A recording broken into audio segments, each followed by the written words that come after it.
ไม่สุงค่ะมายากันแทงเยี่ยวค่ะมันได้ค่ะก็ติมาเฮ็ดซาสมหมูค่ะเนาะผักมันก็ติมีผักกี้ในค่ะเนาะยาก็มีผักกี้หมูนี่ค่ะยาก็มีขิงผัก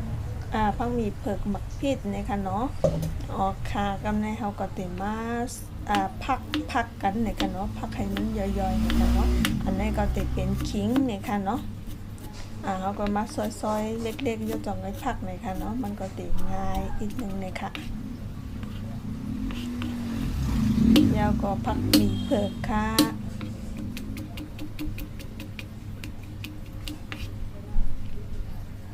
อันนี้ก็หมักพริกในค่ะเนาะ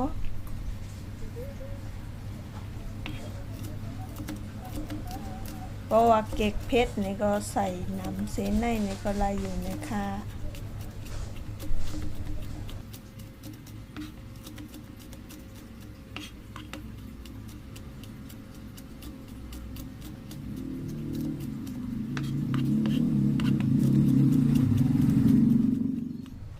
ค่ะอันนี้ค่ะเนาะก็ไม่เฮาก็ติมาซอยผักนะคะเนาะซอยผักเซ่ๆแล้วก็เฮาก็ติผักล้อกันนะคะ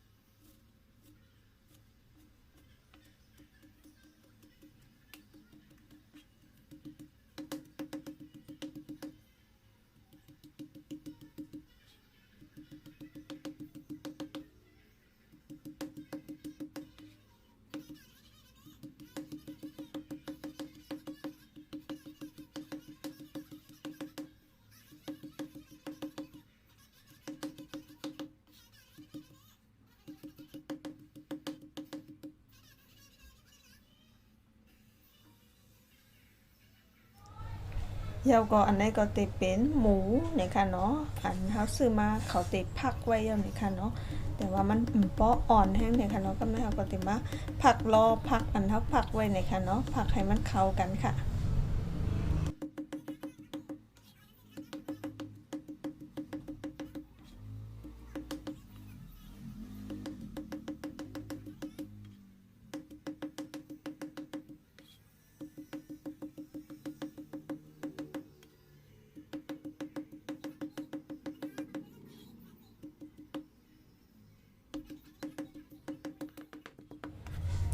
อันนี้ค่ะเนาะอันนี้ก็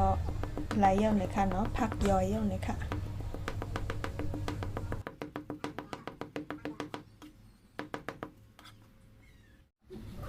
ออกค่ะกำลังเราก็เต็มมาซากันเลยค่ะเนาะอันนี้ก็ซาครึ่งหนึ่งกล้วยก่อนเลยค่ะเนาะครึ่งหนึ่งก็เอาไว้ในตู้เย็นไว้กิน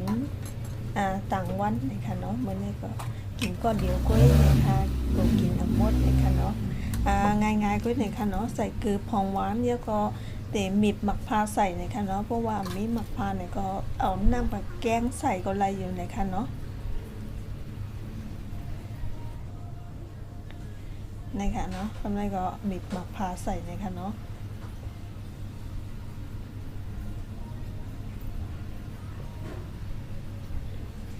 กำไรก็ติดเป็นอันนี้ก็ติดเป็นใส่น้ำมันเนี่ยค่ะเนาะเพราะว่าค่ะก็ใครกินใครกินหมูดิบนะคะเนาะก็ใส่น้ำมันค่ะแต่เขาก็ติดใส่น้ำกัดกันนะคะเนาะแต่ค่ะได้ใส่น้ำมันให้หมูมันสุกมาอีกนึงเลยค่ะ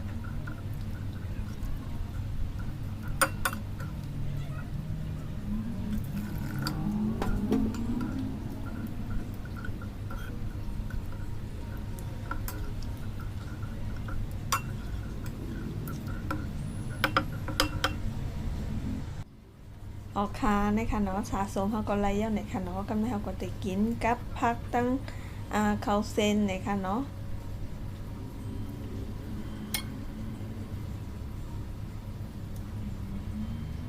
ในค่ะเพราะว่าเก็บคลิปเลยเนี่ยก็จอยกดไลค์กดแชร์ปันอินหนึ่งในค่ะยิ่งจมใหญ่ๆนำค่ะ